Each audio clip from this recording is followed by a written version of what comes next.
Hey, everybody, welcome into Live with Greg this Thursday night. I'm so excited to be talking to Catherine Brooks, and she is going to be talking to us about a great conversation. This week is International Coaching Week, and we'll get into that in just a moment. But first, Catherine, how's it going?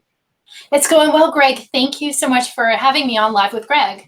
It is so good to be talking with you tonight. We met several years ago in my day job, coming Yes. on the morning show. But before we talk about the topic at hand today, how have you been? What have you learned about yourself during this past year during COVID-19? Yeah, it's been an interesting year, to say the least. Time management has been a really critical tool for success, I would say. So no matter what a person is doing, whether they're actually having to drive to an on-site job or, they're working at home or they're working at some other location, I think just time management and just maintaining focus as much as possible with all the distractions and the news and family situations. That's just been the key, I think. A few years ago, you started your own brand. She's Yeah. her own CEO on top of your day job. Yeah. What was that journey like for you? I've always had kind of an entrepreneurial mindset. So I knew at some point I was going to go full time with my entrepreneurial journey. So going back to kind of that time management topic, I started creating the brand about 5 years prior to me exiting my full-time 9 to 5 job. So I said I had a 9 to 5 and then a 5 to 9. So that's where that time management really came into play.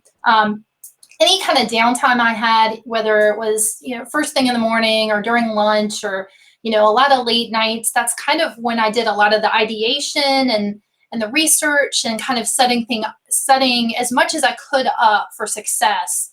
So when that time came to go full time with She's Her Own CEO, I was as prepared as possible. Nothing's ever perfect, of course, but you do what you can, right?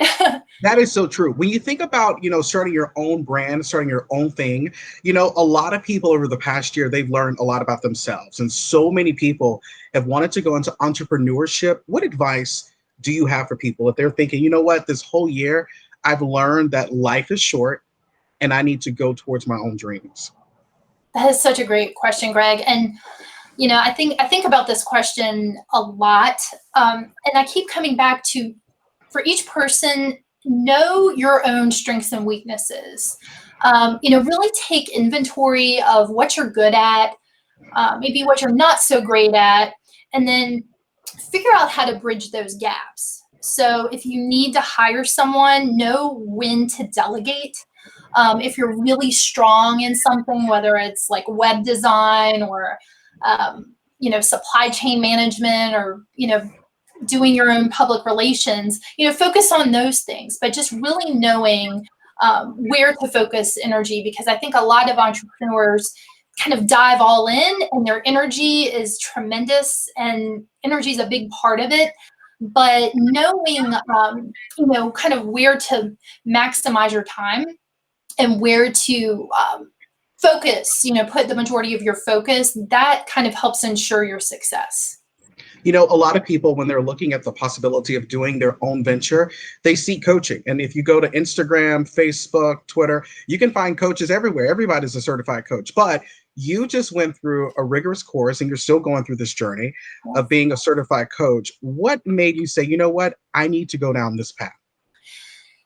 Coaching it's been a really big learning journey, and like you mentioned, there's so many people, especially on Instagram, calling themselves a coach.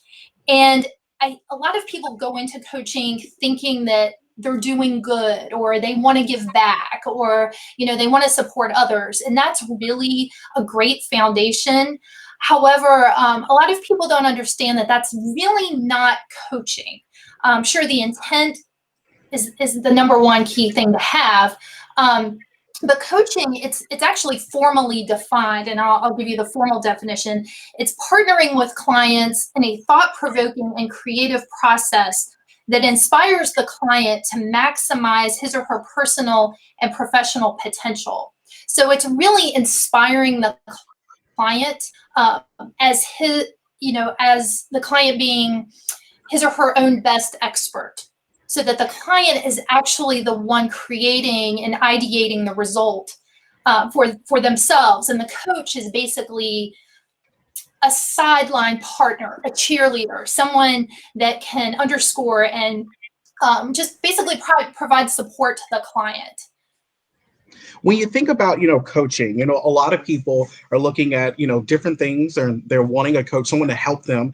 And so, your focus area is focused on small business, entrepreneurship, career transition, personal branding. But first off, for people watching, who could really benefit from having a coach?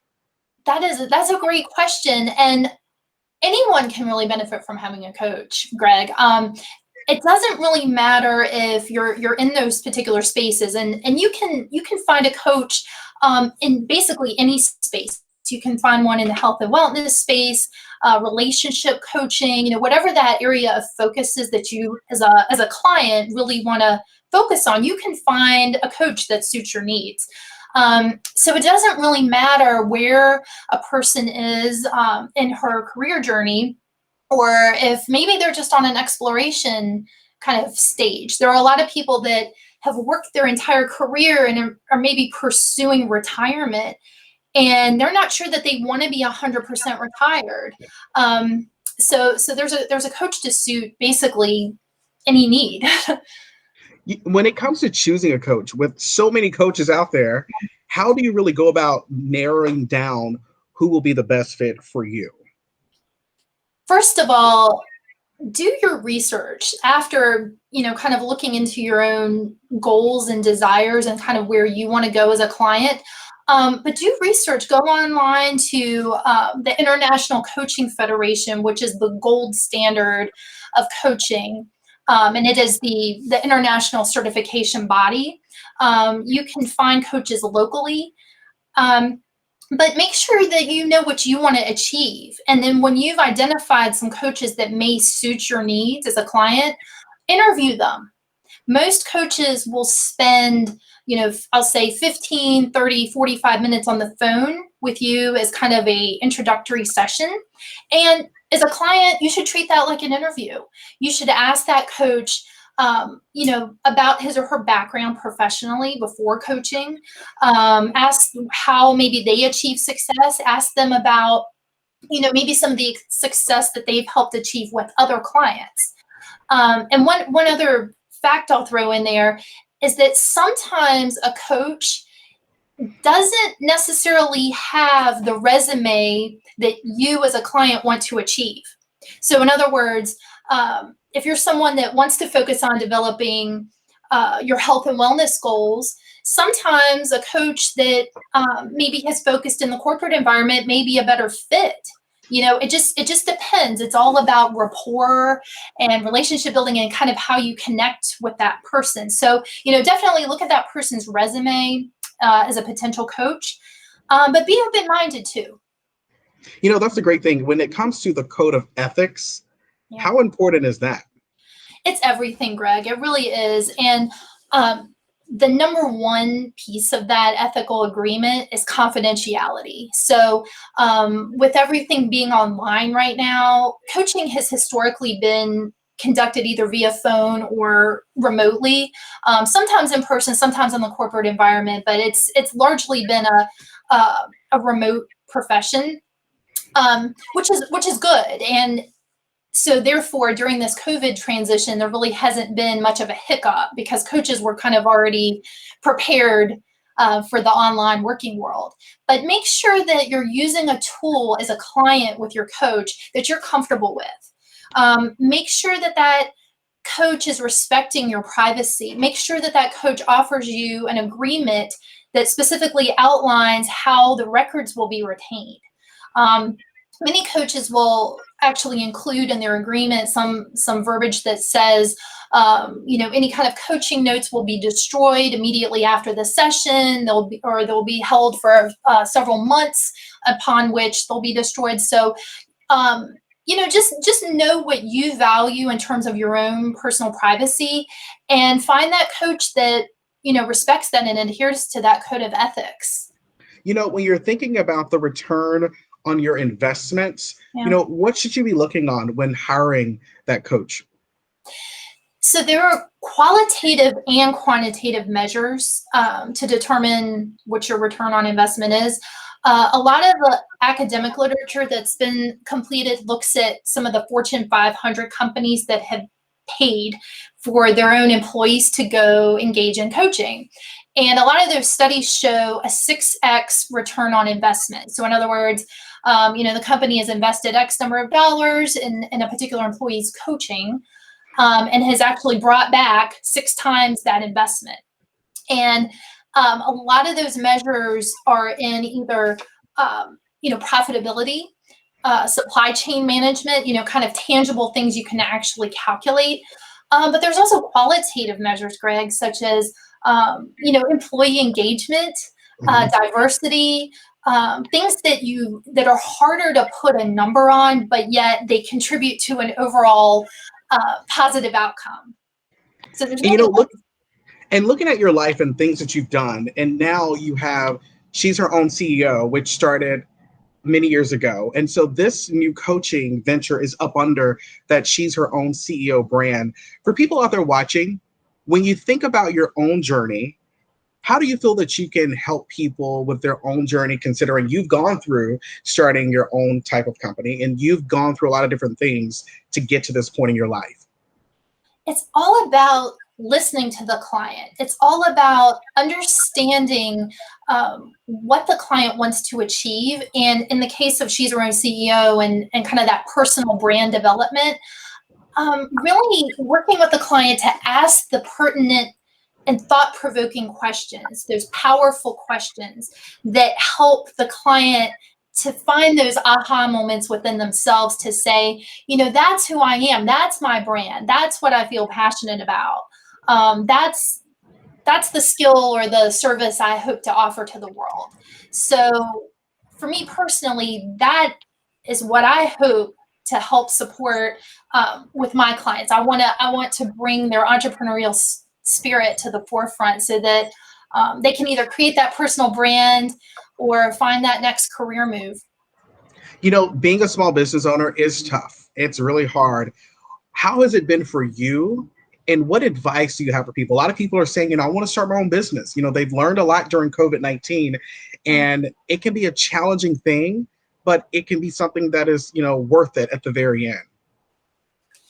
It's extremely rewarding. As I mentioned in several of the answers here, it's extremely time consuming.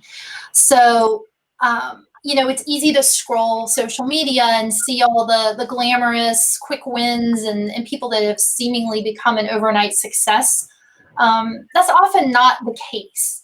Public relations are important in kind of putting that, putting your knowledge out there, showing people what you're made of and what you have to bring to the world is very important. But there are a lot of hours that are just purely lights out, head down, spreadsheets, making phone calls, making things come together. And it's just that focus. It's that ability to know what you want, and also creative thinking. So, knowing a goal that you have, maybe it's not a straight line to achieve that goal. Sometimes, yeah. I'm sorry. How has social media played a big role in what you've been doing? So communicating with people that are kind of looking for that next step. I get a lot of questions about kind of what you're asking now. How do I develop that personal brand? Or, hey, I have this idea, but I'm not really sure about it. I'm not really sure if I want to invest in that. And I think it's really important to help ask those questions such that the client says, well, I can achieve this. It may not be, if I'm at a zero, kind of on a scale of 0 to 100 on the scale of my personal success, that client may not be able to achieve the 100 right out of the gate. Maybe it's an incremental process where, you work that day job, you keep achieving that paycheck or that salary or that hourly payment. But on the side, you're really pursuing your goals. And it can be an incremental and iterative process too. And there's nothing wrong with that. Actually, the most successful people I've seen have taken that path. Any final thoughts before we wrap up tonight? Yeah, no, Greg, thank you for sharing this. International Coaching Week is just a great opportunity to take time to look at the benefits of coaching, maybe explore if that's something you want to pursue. Like I said, you can dip your toe in the water and interview some coaches. Make sure they're credentialed Mhm. with hopefully the International Coaching Federation. That is the gold standard accrediting body, but there are other credentials as well. And just make sure that you're finding someone that meets your needs and can help you take your success to the next level. And Catherine, for people watching, how can they get in contact with you? I have your contact information on the screen, but give us the information. So I'm on social media, all of the channels at She's Her Own CEO. I've also recently joined Clubhouse, so I do jump on there occasionally and talk, speak in the coaching space and kind of that professional success space. All of my information is on the screen, as you mentioned. It's She's Her Own CEO.com. If you'd like to pick up, a T-shirt or a hat or something to kind of inspire you along your journey, that's offered as well. But coaching and consulting, feel free to reach out. As we wrap up today, you have just done so much over just a short amount of time. What has been your drive to keep going when it got tough, when it got hard? Helping others has really been a drive for me. When I was a corporate manager, I loved being a manager. I loved, kind of doing that profit and loss analysis work, that finance work, achieving, profitability targets. But I loved having a team, and I loved helping. I loved coaching in the corporate space on career development. It was just a passion of mine.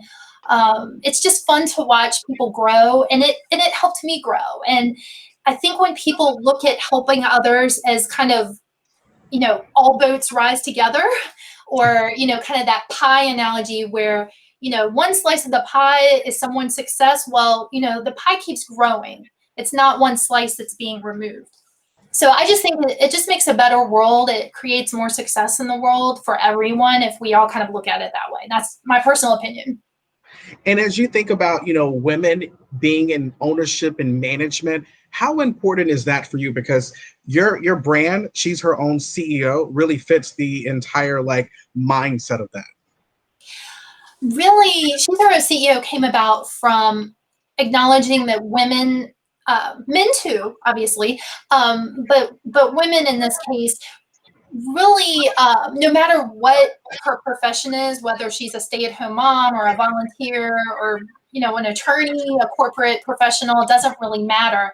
Owning your own self and knowing that you're in control of your own life enables you to manage and lead others. So that brand really came from that basis point. And as we wrap up tonight, again, please go to her website right now. Here's more information on your screen. Catherine Brooks, CEO, She's Her Own CEO.com. You can email her, give her a call, or you can go to her Twitter account, her Facebook account. Catherine, it has been an honor and a privilege talking to you tonight. You're just such a joy to talk to. Any final thoughts? Anything else you want to say before we wrap up? Thank you, Greg. No, this has been tremendous, and I just wish all those future entrepreneurs out there tons of success, and also all the graduates. So all the graduations are happening now. It takes us back to that week and how that felt. It's a different time with, kind of some of the business environment right now, but just stay focused on your own success, and it can be done. Sounds good. Check out Catherine today. She's an amazing person. If you're looking for a certified coach, give her a call and you can give her an interview, and perhaps she can help you along your journey. Catherine, it's been a pleasure. Thank you, Greg. Likewise. Have a good night, everybody.